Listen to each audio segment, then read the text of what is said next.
welcome to my channel. This is Virginia, and today I'll analyze this full moon in Capricorn on July 10th at 4:35 p.m. Eastern Time. And then we will see how this will play out for your sign, and for a better understanding, you can check your sun, your moon, and your rising. Your rising is the most important because it determines the whole house system of your chart, then followed by the sun, that is more like your soul. Your rising is more like your ego, and then the moon is more like your internal experience, how you are going to feel about it. As always, full moons are completions as the moon reaches fullness, or confrontations as the moon is opposed to the sun, and terminations due to completions or confrontations, or a mix of both. Now, this full moon is at 18 degrees with 49 minutes of Capricorn, so is ruled by Saturn. And Capricorn is the sign associated with the 10th house of career and reputation, indicating success or hierarchy. Capricorn is the goat that reaches all the way to the top of the mountain due to personal effort. And 18 degrees is a Virgo degree. And Virgo rules the 6th house, which rules routine, work, and health or service. So this is a theme that has to do with career and work most likely. If we check the Sabian symbol and we round up to 19 degrees Cap, is a child with a bag of groceries, which speaks of accelerated growth, for better or for worse, and premature responsibilities. And this reminds me, when I was a child, around that age, maybe 6 years old, my mom sent me to the bakery that was very nearby to buy 200 grams of yeast, and instead I ordered 200 kilos. So and this is back in Argentina, so the world was quite different back then. And the seller said, is 200 grams or 200 kilos? And I said, oh, I don't know, let me go back and ask. And she said, no, it's 200 grams. And I didn't know that she was pulling my leg. And I said, what about if it is 200 kilos? And she said, that wouldn't fit in this bakery. So this Sabian symbol remind me of that experience of having to take responsibilities when you're not yet ready, and still you're able to pull that off. Now, the moon is in detriment in Capricorn because it's opposed to Cancer, where she's the ruler in Cancer. The moon represents the mood, the body, the emotions, motherhood, home. But Capricorn is all about work. So we are in Cancer season. We're in summer season. We don't want to work. We want to vacay. And this moon is out of bounds if you see the table to the right, the upper right. So out of bounds means that it's out of the control of the sun's domain. So this moon is moody and wants to do what it wants to do.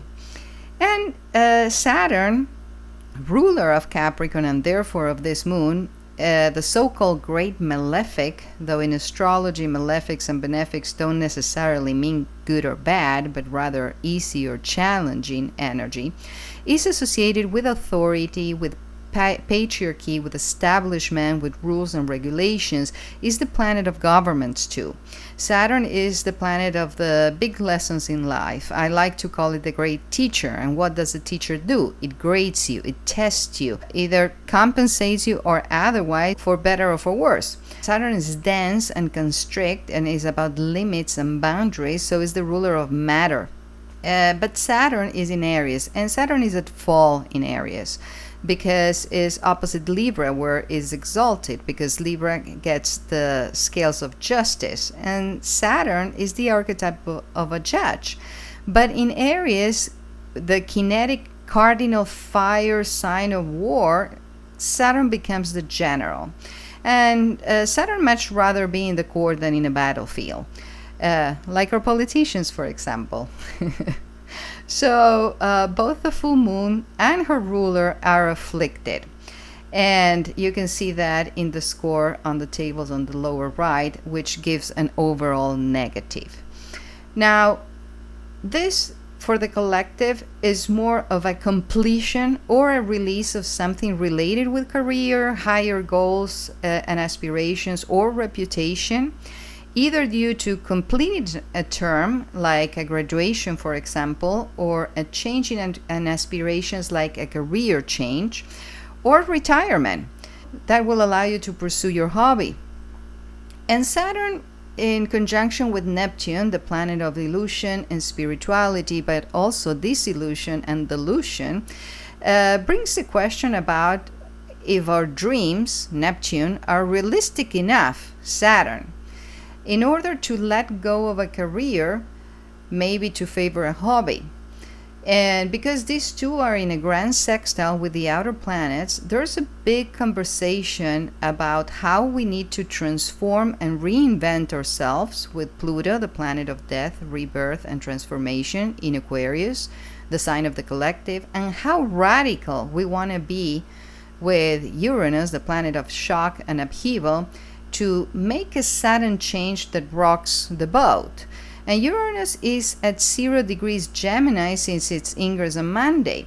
So if Uranus was at the 29 critical degree for the last new moon, now at 0 degrees is the most cardinal degree and is an immutable, meaning a changeable sign. So it's uber critical.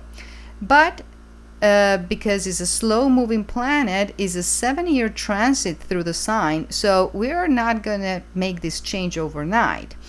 Gemini is ruled by Mercury, and Uranus is a higher octave of Mercury, and it's going to intensify all themes related to communication, thinking, ideas, writing, movement like commute, relationship with peers, neighbors, siblings, cousins, is going to favor the tech and AI sector and crypto, etc. The rocking of the boat, it could be both for better and for worse. In the bigger picture with this grand sextile is for a higher reason. Now, recently we had Venus conjunct with Uranus too, so this implies changes in either love or financials, because Venus rules beauty, harmony, love, pleasure, luxury, money, cash flow. And Venus is trine Pluto, facilitating the transformation in how we communicate, like our love language, or how we transact, because it's in Gemini, the planet that is ruled by Mercury, the merchant. But Venus is in an aversion with Jupiter, so both benefics are at odds. This is like a blind spot. So Jupiter is too comfortable in Cancer, and Gemini is the 12th house of loss for Jupiter. So we can run the risk of being too comfortable. But thankfully, the full moon is in a flow with the nodes of fate. The North Node is in Pisces, representing spirituality, raising the bar, and is ruled traditionally by Neptune and in modern astrology by Jupiter. Jupiter is exalted for a whole year in Cancer, benefiting our future. And Neptune is in a conjunction with Saturn, the ruler of the full moon, working together to manifest goals. And in the sign of Aries, which is the sign of new beginnings, which is ruled by Mars, the planet of action, this is action towards new beginnings. And Mars is in Virgo, which is an earth sign that helps us ground. Our intentions is mutable, so we are adaptable to the changes, and is very detail oriented, so there's precision in this change. And Mars is in a trine with the full moon, therefore it supports the mission. So this is a precise move grounded in reality, supporting the release, whatever this release is. And with the south node of letting go in Virgo, we might give up on perfectionism that keeps us stuck. And Mars is in an aversion with Mercury, and Mercury is in shadow in Leo. So this is another blind spot for what we might need to revisit whatever we do in our creative part of the chart when Mercury retrogrades. And that goes both for creative projects or things more like recreation or procreation as well.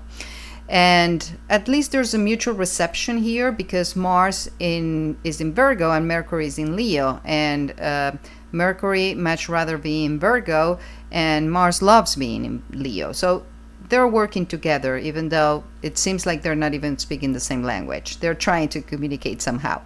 So overall, I don't see this as a negative full moon, but rather as a transition to something new that is due. And this is with the occasional growing pains that come with the territory, as what's ideal is not real, and this is very much real. And finally, for Pisces, Sun, Moon, or Rising, this falls in your 11th house of groups, associations, and acquaintances. This is the house of friends and basically your community. Now, this is opposed the Sun that is in your 5th house of fun. And this is the house of creativity, procreation, and recreation. So anything from love, romance, hanky-panky, children, play, or creative projects basically are in conflict with the demands of others. So you're maybe cutting some people loose or letting go of some group of people that might be in conflict with whatever creative project you're embarking. Maybe you're having a child and you cannot hang out with your friends that often. And this is in a mystic rectangle with the nodes of fate, past, and future.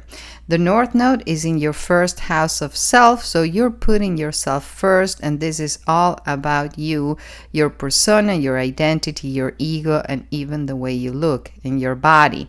And the South Node is in the house of others, and Mars is there approaching the South Node. And this is in the sign of Virgo, which is very critical. So you might be cutting some people off, and this could be a significant other as well. So this can be a business partner, a personal relationship, and even public enemies or frenemies, so to speak. Now, the Saturn-Neptune conjunction is in your 2nd house of values. So this could be restructuring your finances or starting something new that it might bring another income source, or this is just all about self-worth and reorganizing or reprioritizing your value system. Maybe you are valuing yourself more, and this is in a nice grand sextile with Uranus and Pluto. And Pluto is in your 12th house of spirituality and mental health and deep conditioning belief system, and is transforming the way you believe about yourself mainly. And Uranus, the planet of upheaval and sudden change, is with Venus, the planet of love, in your IC or 4th house of home in the sign of Gemini. So this is about a new way of communicating with your loved ones. So you're expressing what you love, and this might be shocking for your family, but it's well expected, so you don't mind. And you also have Mercury in Leo, your love language, in the 6th house of daily routine, service, work, and health. So you're communicating from your heart for your own well-being. And this is a new daily habit of you. And some people might take it well and some people might not, but it's their problem. So all these changes are in line with your true self. And the asteroid of partnerships, which is Juno, is with Vesta, the asteroid of investments, in your 9th house of expansion. And that has to do with belief systems, also spirituality, higher education, and foreign matters like traveling abroad or speaking a different language. So you're choosing to relate or partner with people that help your expansion. Maybe you want to start some higher education or travel overseas. So I hope that gave you more of a clear picture of how this full moon will play out for you. And if you need a private reading where I can help you the most, go to astrologybyvirginia.com and know that I will never reach out, so be aware of scammers. With that, I will leave you today. It takes me some time to make these videos and just a sec to like, so please do share the love, subscribe for more, and hit the bell not to miss out. Thank you for your time. See you in the next one. Namaste.